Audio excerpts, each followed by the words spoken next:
So one of the questions I often get asked since moving to Saskatchewan is why should you and why shouldn't you live here? So in this video, I'm gonna address the latter, which is why you shouldn't move to Saskatchewan in 2024. So grab a Tim's and join me on this journey. So first thing I just wanna say is that I live here. I love living in Saskatchewan, so just take everything which I say with a pinch of salt. I did make a video on why you should move here as well. So again, this is light-hearted, and like all places, there's gonna be good things and there's gonna be things that maybe isn't so good as well. So that leads me on to number one, which is the cold winters in Saskatchewan. So while the summers are beautiful and breathtaking, I can't say the winter is necessarily the same thing, unless of course you love the winter and you love going outdoors during the winter. But Saskatchewan winters get pretty cold. In fact, it was really nice this year and that we didn't get snow until January, which was just one of the best feelings in the world, because normally once that snow comes, it doesn't go until March and sometimes April, and in some cases even longer. Now, the average temperature in Saskatchewan kind of ranges from that -10 to even -20. However, you also get those real cold spells in the province as well. In fact, last week it was averaging around -46 degrees, which is just crazy. If you've never been to Canada or somewhere which has similar temperatures, then this is gonna really throw you off, and this is gonna take some adjusting and getting used to. Now, with that said, I've been here for 2 years now and gradually I am getting used to it. The one thing that it does give me comfort is that pretty much every person from Saskatchewan also complains about the weather too. But you do get used to it, but it's definitely something where if you don't like cold places, Saskatchewan might not be the place for you. So that leads me on to number two, which is it can be pretty boring, especially if you are from a big city. Now, hear me out on this one. I do not think Saskatchewan is a boring place to live. In fact, I love it here. But if you come from a bigger city or a metropolitan area, unless you're in Saskatoon or Regina, then it's gonna feel like there just isn't that much to do. And even in Saskatoon and Regina, yes, there are lots of things to do, but compared to other big cities in Canada and beyond Canada, there just doesn't feel like there is that much. For example, even in Saskatoon, it only takes around 20 minutes just to get around the city. In London, I think on average it would take me 40 minutes to an hour just to get around the city, because the city is so huge. Now, this isn't always a bad thing, and there are definitely some benefits to this as well, in terms of it does feel like you get a more sense of community, and it's just getting around is just that little bit easier. With that said, if you're not used to being in such a smaller place, and especially smaller cities, then that might be a learning curve for you. Thinking about one of my own experiences moving to Saskatchewan, one of the biggest culture shocks was having things that weren't open as long. So for example, where I used to live, I can go to the grocery store 24 hours a day. Not saying I did that, but just having that option, knowing things are always gonna be open. And in Saskatchewan, that just isn't the case because there isn't the population to do that, at least where I live. Again, in Saskatoon and Regina, it might be a little bit different, and if it is different, let me know in the comments down below. So number three is finding a job can take that little bit longer, and also getting your credentials recognized is a long process. When I moved here, I was actually lucky to have a job straight away. In fact, I was applying for jobs when I was still living in England. With that said, getting my actual credentials recognized took almost a year and a half, and the reason why, it took me 8 months to actually find out I had to do classes, and then I had to do those classes on top of that, which took just such a long period of time.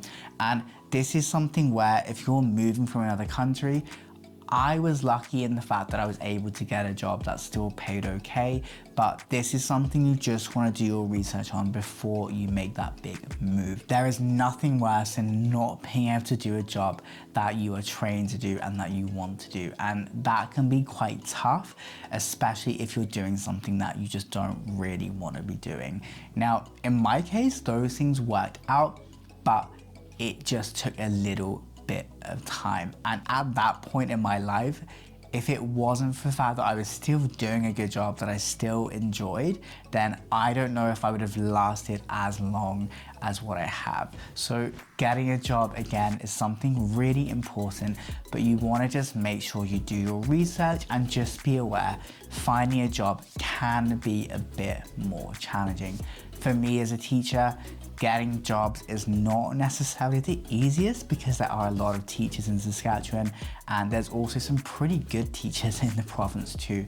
So it just makes finding those permanent or full-time positions a little bit more challenging. One thing I should also add too is getting my credentials recognized costed quite a bit of money. I think it was around $480. And then when you factor in I had to do classes on that too, I ended up spending almost $2,000 just to do the job I did for a fair few years in my home country. So that leads me on to number 4, which is leaving Saskatchewan is pretty hard because flights are so expensive. And don't get me wrong, it's a little bit easier if you're driving. For example, you can drive to Alberta or Manitoba or even BC or Ontario. Like, you can drive in Canada, which is great.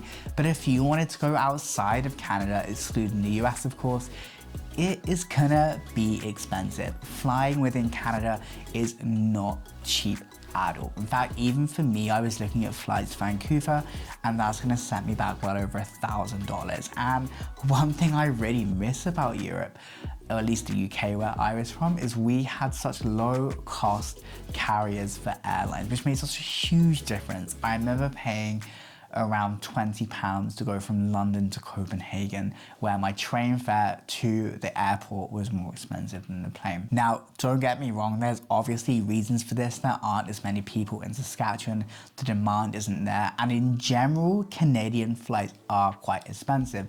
But let's say I want to go back to the UK, which I try and do at least once a year, then those flights generally set me around $2,000. In fact, when I went back home last Christmas, I spent $4,000 on flights just getting home. And on top of that, I had to spend 12 hours in Toronto for a layover. And that's just with the way the timings worked out, which just sucks if you want to get out of Saskatchewan, even if it's for a vacation or just to see something different. Now, again, that's not going to be the same for everybody, but it's something just to consider.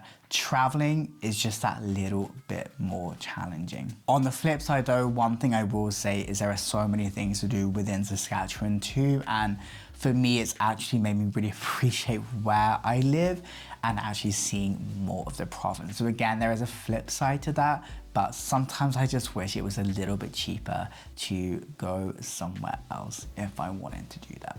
So that leads me on to number 5, which is how sparsely populated Saskatchewan is, which actually does make it that little bit more tricky to travel within the province unless you have access to a reliable vehicle, because everything is so spread out. Let's say, for example, I wanted to go to Regina, that's a 4-hour drive, or even Saskatoon is about an hour and a half from where I live, which, you know, that doesn't seem too bad. But when I lived in the UK, the thought of driving an hour and a half is something I just wouldn't do, because why would I drive an hour and a half unless I was going somewhere pretty exciting? And Saskatoon is exciting, don't get me wrong, but it's just so far and a lot more spread out. And what that means is let's say, for example, I wanted to go to a concert or something in Saskatoon. That means I'm driving back really late, and that means that I'm driving in the dark on the highways when you have a higher risk of things like animals and you just can't see very clearly, especially in winter.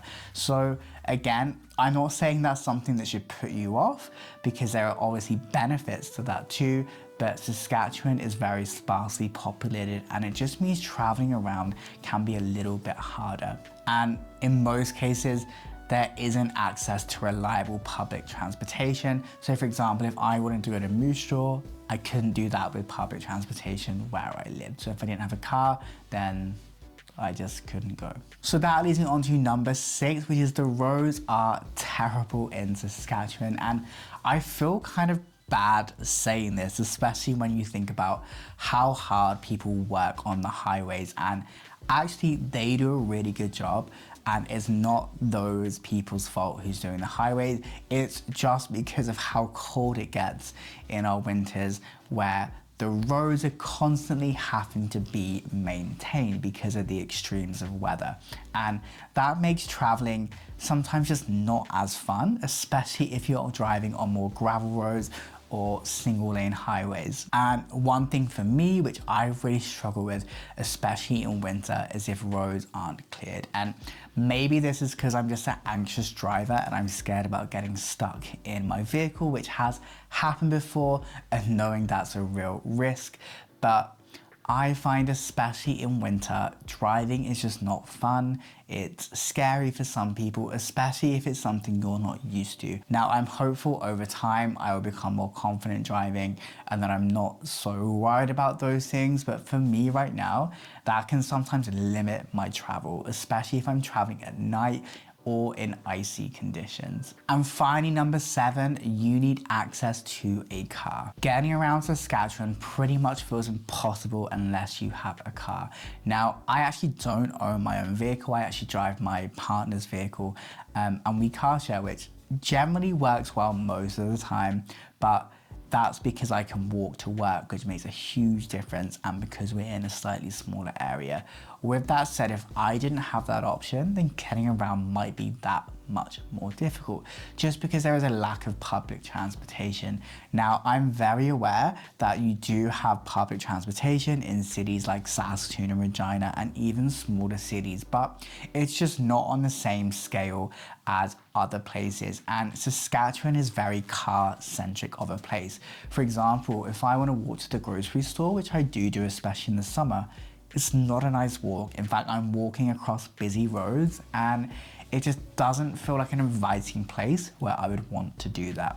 For example, when I lived in Europe, I found walking to places was often just the easiest way to do it, or getting public transit. And that's something which I really appreciated and something where I just really took for granted. Now, that's not saying that you can't do those things, and that's not saying that if you're in Saskatoon or Regina, you could probably get around using a bus, but that doesn't mean that it's gonna necessarily be the most amazing experience. So there we have it. There are 7 reasons why you shouldn't move to Saskatchewan in 2024. I've made a video in 2022 and 2023, so I've tried to choose some different things that I haven't spoke about before, but one thing I would say is don't let this put you off moving to Saskatchewan. Again, I've been here for over 2 years now and I clearly love it here. I'm still here. So like anything, there's going to be positives and there's going to be negatives, and that's going to be the case wherever you live around the world. So something just to think about. But I hope this didn't actually put you off moving to Saskatchewan, and if it did, make sure you watch my video on why you should move to Saskatchewan, because there are some really wonderful things here too. So if you enjoyed this video, I would really appreciate it if you give the video a thumbs up. That just really helps the channel. And if you're new here, I just want to say hi, welcome. And if you want to see more videos, feel free to hit that subscribe button. And if there's anything that you want to see, let me know in the comments down below. I do try and respond to most of the comments, especially when I first upload a video. And honestly, it's just so nice talking to people, knowing where you've come from, knowing if you're in Saskatchewan already, or if it's a place where you want to move in the future. So again, thanks so much for watching, take care, and I'll talk to you all soon. Bye for now.